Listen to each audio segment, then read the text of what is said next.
राम है उद्भव जगत के, राम ही अवसान है। राम है कलरव जगत के, राम ही विश्राम है। राम से जीवन सुवासित, राम जग के प्राण है।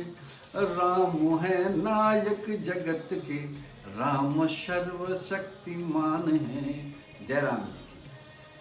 राम नाम से ही जीवन का प्रारंभ और राम नाम की सत्यता के साथ ही जीवन का अंत होता है। राम हमारे आराध्य ही नहीं, वो मानवता के महानायक और सृष्टि के केंद्र बिंदु है। राम दयालु है, राम उदार है, हम सब पर कृपा बरसाने वाले हैं। जैसा कि विनय पत्रिका में कहा गया है, ऐसो को उदार जग माही, बिन सेवा जो द्रव्य दीन पर, राम सरिस को नाही। कहते हैं कर्म प्रधान विश्व रचि राखा, लेकिन कर्म व परिश्रम के उपरांत भी राम कृपा के अभाव में अपेक्षित सिद्धियों का, रिद्धियों का, आनंद का व भोग का प्राप्य बहुत मुश्किल है, बहुत दुष्कर है। क्योंकि ये गुण साधन ते नहीं होई, तुमरी कृपा पावे कोई कोई। और जिस पर राम की कृपा हो जाती है वो समस्त कृपाओं का पात्र बन जाता है। जा पर कृपा राम के होई, ता पर कृपा करे सब कोई। अब प्रश्न उठता है कि राम की कृपा कब होती है? राम की कृपा तब होती है जब जीवन में सरलता, सहजता और मन में निर्मलता हो।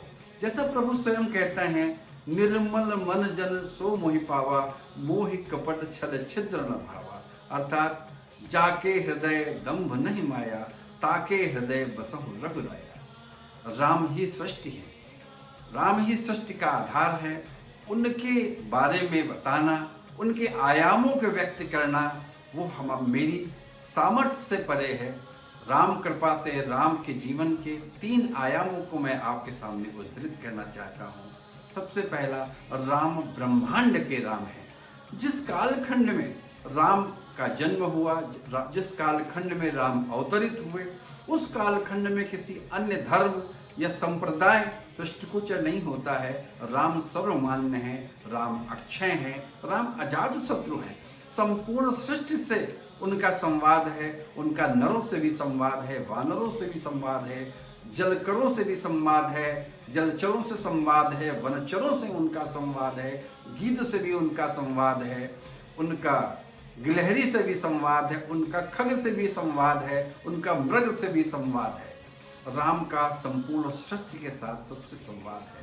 और दूसरा आयाम है, राम मर्यादा पुरुषोत्तम है। राम मर्यादाओं के पालनहार नहीं, राम मर्यादाओं के सृजन करता है। राम के जीवन से, उनके कृतित्व से ही मर्यादाएं जन्मती हैं। हाथ में शस्त्र, सशंकित कोई नहीं, सर पर मुकुट, भयभीत कोई नहीं। तिलक के स्थान पर वनवास, किसी भी दुराग्रह का भाव नहीं। रावण से युद्ध, मन में कटुता का कोई स्वभाव ही नहीं। और राम तीसरा आयाम है, राम जन जन के राम है।